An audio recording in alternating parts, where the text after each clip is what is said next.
안녕하세요 여러분, 승진이입니다. 오늘 영상에서는 이제 개발자라는 직업을 가진 사람들은 어떤 일을 하면서 사는가, 이런 거에 대한 얘기를 좀 여러분께 드려볼까 해요. 제가 IT 업계에서 소프트웨어 엔지니어로 일을 하기 시작한 것도 벌써 5년이 넘었고, 그 기간 동안에 네이버, 아마존, 마이크로소프트, 구글 이런 회사들에서 일을 하면서 제가 느낀 것과 그리고 주변 개발자들이 하는 이야기를 취합해서 이렇게 여러분들한테 전달드리는 거니까, 자기 가족이나 가까운 친구 중에 개발자가 있는데 얘는 도대체 어떤 삶을 사는지가 궁금하다 하셨던 분들은 이번 영상을 끝까지 보시면 확실하게 이해가 되실 겁니다. 그럼 한번 하나씩 얘기해보죠. 소프트웨어 엔지니어들은 크게 두 가지 일을 합니다. 하나는 의사소통 부분이고 하나는 문제 해결 부분이에요. 먼저 의사소통과 관련된 업무 영역들을 얘기를 해볼 건데, 왜 그러냐면은 이제 영화나 이런 미디어에서 비춰지는 개발자는 사실은 이제 컴퓨터만 주구장창 쳐다보면서 코드만 엄청 보고 코드를 막 빠르게 타이핑해 놓고 이런 모습으로 비춰지는데, 그 이면에는 사실은 여타 다른 직장인들과 마찬가지로 이제 의사소통에 쓰이는 시간도 굉장히 많아요. 근데 이런 부분이 조금 간과되는 것 같아서 밖에서 보기에 이런 부분에 대해서 조금 더 앞서서 말씀을 드리고자 하는 거고요. 여러 가지 수단을 통해서 여러 가지 사람들과 토론을 해요. 뭐 그게 이제 아까 말한 이메일도 있고 회의도 있고, 그 다음에 채팅도 많이 사용하고 공유 문서를 사용하기도 하고. 소프트웨어 엔지니어들이 궁극적으로 하는 일은 문제 해결이 맞고 코딩이 맞는데, 코딩을 통해서 문제를 해결하고 뭐 기능을 구현하고 하기 전에 여러 이해 당사자들의 합의를 이끌어내는 거죠. 우리가 이걸 만들어야겠다, 동의하냐? 요거에 관한 토론. 그 다음에 이런 기능을 구현할 건데 내가 생각할 땐 이런 방식이 여러 옵션 중에 최적인 것 같은데 동의하냐? 이런 부분들. 그래서 이런 부분에서 의사소통에도 시간을 굉장히 많이 쓰고, 이 외에도 자기 팀이 만든 소프트웨어 제품에 대해서 문서화를 한다든지, 뭐 예를 들면 사용 명세서 같은 느낌으로 API 명세 이런 것들을 적어내는 문서화를 한다든지, 또 자기 조직 내 상사나 혹은 외부에 공개하기 위해서 데이터를 분석하고 리포트를 만들어내고, 이런 부분에 개발자가 도움을 주기도 합니다. 그래서 지금까지 말한 부분이 이제 개발자의 일 중에 의사소통에 관련된 부분이라고 볼 수가 있겠고요. 그 다음 이제 또 하나의 개발자가 일하는 부분은 역시 문제 해결입니다. 어떻게 보면 개발자 업무의 꽃이라고 볼 수 있죠. 비즈니스의 요구사항이라는 문제를 이제 코드를 통해서 풀어내는 거죠. 신규 기능을 추가하고 신규 제품을 만들어내고, 그 다음에 그것들을 개선하고, 이런 것들이 전부 다 개발자가 코딩으로서 해결해내는 부분이라고 볼 수가 있고요. 그 외에 진짜 말 그대로 문제 해결도 많이 하죠. 정말 문제가 생겼을 때, 장애가 생겼을 때 그걸 해결하는 부분, 그 다음에 코드에서 버그가 생겼을 때 가서 고치는 부분, 그리고 문제 해결 능력을 기르기 위해서 학습도 굉장히 많이 합니다. 뭐 새로운 언어, 새로운 프레임워크 이런 것들을 배우는 것들도 일부분이고요. 그 다음에 이제 남이 짜놓은 코드를 보는 게 또 하나의 학습이죠. 예를 들면은 자기가 어디 소프트웨어 회사 일을 하러 갔다고 치면은 기존에 이미 제품이 있을 거예요. 그럼 그 제품이 어떤 식으로 구현이 됐는지, 내가 가서 이걸 고치려면은 어디를 어떻게 뜯어 고쳐야 될지는 그 자기의 전임자들이 만들어 놓은 걸 싹 다 이해를 해야 되는 부분이기 때문에, 만들어진 코드를 보고 그거의 흐름을 익혀내는 것도 개발자들이 시간을 굉장히 많이 쓰게 되는 부분 중에 하나입니다. 그렇게 많은 시간을 투자해서 기존의 코드를 익히고, 그리고 새로운 요구사항에 따라서 자기가 만든 코드를 집어넣고 돌려봤는데 안 돌아가면 안 돌아가는 대로 미치겠고, 뭔가 안 되는데 왜 안 되는지 모르겠어요. 막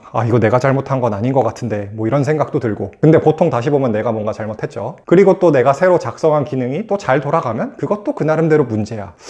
이게 어떻게 이렇게 한 방에 잘 돌아가지? 그럴 리가 없는데? 이런 식으로 뭐 잘 돼도 스트레스, 안 돼도 스트레스. 그 다음에 남의 코드 보는 거는 머리 빠지겠고, 그 다음에 버그를 고쳐야 되는데 와, 이게 어디서부터 어떻게 잘못된 건지 정말 모르겠고. 그래서 개발자들이 진짜 젊은 나이에 흰머리가 굉장히 많이 생겨요. 이거 저도 좀 걱정해야 될 것 같은데, 뭐 아무튼. 그래서 개발자들은 회사에 나가서 무슨 일을 하는가? 앞에서 말씀드린 것처럼 의사소통, 어떤 다른 여타 직장인들과 마찬가지로 이렇게 의사소통하는데 시간을 굉장히 많이 쓰고, 그 외에 이제 개발자의 특수한 면으로 문제 해결에 굉장히 또 업무의 비중이 많다, 이런 이야기를 좀 드리고 싶었고요. 일하는 회사나 제품의 규모, 그리고 뭐 성숙도에 따라서 이 비중은 조금 달라질 수가 있어요. 예를 들면은 자기가 스타트업에 가서 개발자가 진짜 몇 명이 안 된다 그러면은 의사소통이라 할 거의 비중이 조금 적겠죠. 내가 이제 옆에 같이 앉아있는 사람 몇 명하고만 딱 합의를 이끌어내면 되니까 그냥 앉아있는 자리에서 해결이 가능할 것이고, 반대의 경우 이미 성숙한 제품에서 일을 한다고 치면은 뭔가 작은 거 하나 변경하기가 되게 힘들 수 있어요. 왜냐면은 그 사소한 변경이 미칠 여파가 생각보다 클 수 있기 때문에. 그래서 이해관계자들의 합의를 이끌어내기 위해서 개발자들도 개발 이외에 다른 일을 굉장히 많이 하는 경우도 상당히 많습니다. 그래서 이런 면들을 봤을 때 개발자가 일하는 게 단순히 코드 짜는 게 끝이 아니고 이제 사람들과 협업하는 게 굉장히 많은 부분을 차지합니다. 그래서 뭐 그런 얘기 하잖아요. 우리가 AI가 프로그래머를 대체할 것이다. 저는 가까운 미래에 이런 날이 올지에 대해서 상당히 좀 회의적인 편인데, 예를 들면 그런 거예요. 이제 하나의 문제 상황에 대해서 해결책은 굉장히 많고, 그러면 어떤 식으로 해결해야 되냐라는 거는 사실은 그 제품의 성향, 그 다음에 그 그 제품을 사용하는 유저들, 그 다음에 그거를 만들고 있는 사람들이 어떻게 생각하는가에 따라서 전혀 다른 것을 선택할 수 있는 거예요. 예를 들면은 이 브라우저는 성능이 진짜 엄청 좋고 엄청나게 빠른데 대신 리소스를 엄청 많이 잡아먹어요. 막 메모리를 막 80% 얘가 쓰고 얘를 틀어놓으면은 나는 롤을 할 수 없어요. 뭐 다른 게임 못하고 뭐 워드 같이 돌리는 것도 좀 어렵네요. 이런 게 하나 있고, 그 다음에 또 다른 브라우저는 얘보다는 조금 느려요, 사실은. 근데 이제 얘는 리소스를 굉장히 조금밖에 안 써요. 그래서 뭐 포토샵을 돌려도 되고 일러스트를 돌려도 되고 게임도 한 두세 개 정도 같이 틀어놔도 브라우징을 되게 원활하게 할 수 있는 뭐 그런 브라우저, 이렇게 두 종류가 있다고 쳤을 때 어떤 게 더 좋은 브라우저인가요? 이거는 사실은 우리가 어떤 방향으로 나아가고자 하는가에 따라서 정답이 달라지는 거거든요. 이렇게 엔지니어링 문제를 해결하는 데 있어서 여러 가지 답이 있을 때 사실은 정답이라는 게 존재하지 않는 경우도 정말 많습니다. 그래서 엔지니어의 가장 중요한 역량 중에 하나가 또 이제 여러 가지 해결책에 대해서 장단점을 분석을 하는 능력이 되죠. 이거는 이런 면에서 좋고 저런 면에서 나쁜데 반대로 다른 옵션은 그 반대로 뭐가 좋고 뭐가 나쁘다. 그래서 우리는 이렇게 가야겠다. 이거를 분석해내는 능력, 그리고 이걸 가지고 의사소통을 해내는 능력, 이런 것들도 이제 엔지니어가 하는 일이고 굉장히 중요한 역량이 된다. 여기까지 한번 영상에서 말씀을 드려볼까 합니다. 소프트웨어 엔지니어 그리고 개발자가 어떤 삶을 사는지 궁금해하셨던 분들이 조금이나마 궁금증이 해소될 수 있는 그런 영상이었길 바라면서 저는 다음 영상에서 또 찾아뵙도록 하겠습니다. 그러면 여러분